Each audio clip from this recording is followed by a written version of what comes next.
ఇప్పుడు no cost cough syrup తో 60 రూపాయల విలువ గల ఇన్హేలర్ పూర్తిగా ఉచితం. దెబ్బకి దగ్గు జలుబు మాయం. ఉమ్మడి నల్గొండ జిల్లాలో పంచాయతీ ఎన్నికల పోలింగ్ అధికారుల ఏర్పాట్లలో నిమగ్నమయ్యారు. కొన్ని చోట్ల ఏకగ్రీవాలు కాగా మిగిలిన చోట్ల ఎన్నికలు జరగనున్నాయి. ఇక దీనికి సంబంధించిన మరింత సమాచారం మా ప్రతినిధి విజయ్ భాస్కర్ అందిస్తారు.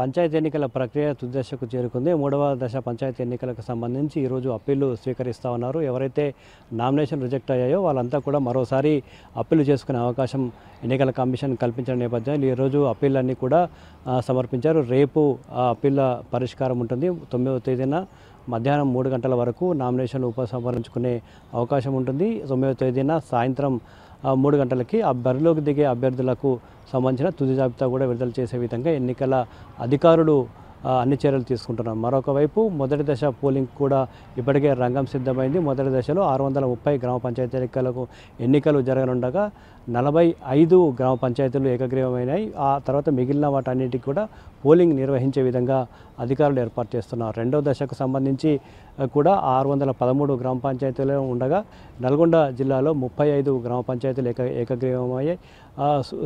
సూర్యాపేట జిల్లాలో 20కి పైగా గ్రామ పంచాయతీలు ఏకగ్రీవం కాగా యాదాద్రి జిల్లాలో 8 గ్రామ పంచాయతీలు ఏకగ్రీవం కాకుండా మిగిలిన వాటన్నిటికీ కూడా పోలింగ్ నిర్వహించేందుకు అక్కడ కూడా అధికారులు ఏర్పాట్లు చేస్తూ ఉన్నారు. ఇక మూడో దశకు సంబంధించి 9వ తేదీన అభ్యర్థుల సంఖ్య ఖరారవుతుంది కాబట్టి అక్కడ గుర్తులు కేటాయించి మూడో దశకు కూడా పోలింగ్ ఏర్పాట్లలో అధికారులు నిమగ్నమయ్యారు.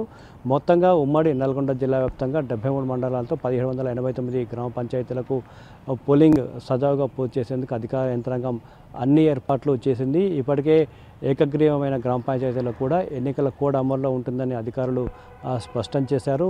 ఎక్కడైతే కేవలం వార్డులకు మాత్రమే ఎన్నికలు జరుగుతాయో అక్కడ ఏకగ్రీవమైనప్పటికీ కూడా వార్డు ఎన్నికలు జరుగుతాయి కాబట్టి ఆ గ్రామాల్లో కూడా ఎన్నికల కోడ్ అమల్లో ఉంటుందని ఇప్పటికే అధికారులు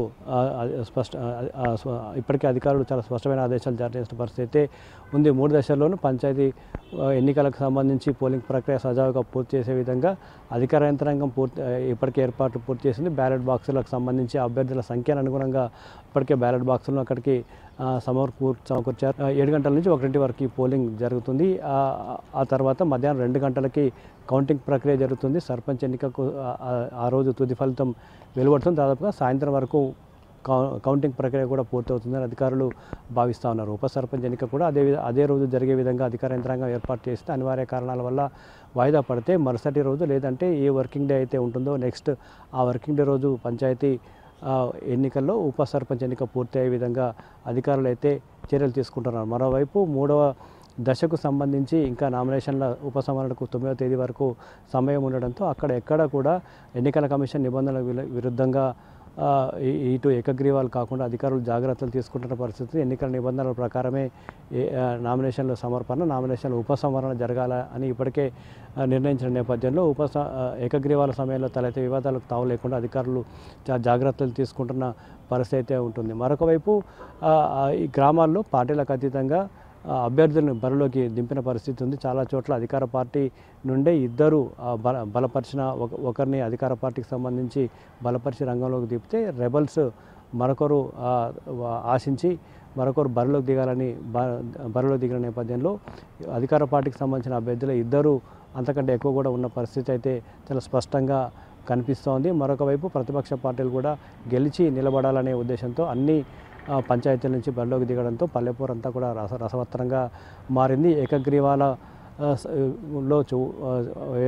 సమయంలో కొన్ని చోట్ల వేలం పాటలకు సంబంధించి మొదటి విడతలో వెలుగు చూసినప్పటికీ కూడా అటువంటి పునరావృతం కాకుండా రెండవ దశలో అధికారులు జాగ్రత్తలు తీసుకున్నారు. మూడవ దశలో అటువంటి ఘటనలు ఏవి చోటు చేసుకోకుండా పూర్తి స్థాయిలో నివారించగలిగే ప్రయత్నం అయితే చేశారు. ఇక బరిలోకి దిగిన అభ్యర్థులు రంగంలోకి దిగి ఎన్నికల ప్రచారం నిర్వహిస్తున్న నేపథ్యంలో ఎక్కడ కూడా ఎలాంటి రాజకీయ కక్షలకు ఉద్రిక్తతలు చోటు చేసుకోకుండా పోలీసులు క్షేత్రస్థాయిలో భద్రతా ఏర్పాట్లు చేసిన పరిస్థితి అయితే ఉంది. మొన్న మేళ్ల చెరువులో రాత్రి సమయంలో జరిగిన ఘటన తర్వాత పోలీసులు అప్రమత్తమయ్యారు.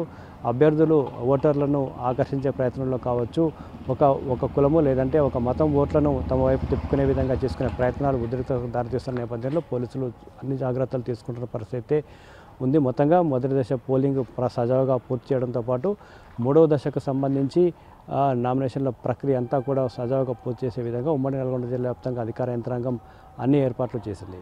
కెమెరామెన్ బాలుతో విజయభాస్కర్, ఎన్టీవీ, నల్గొండ జిల్లా.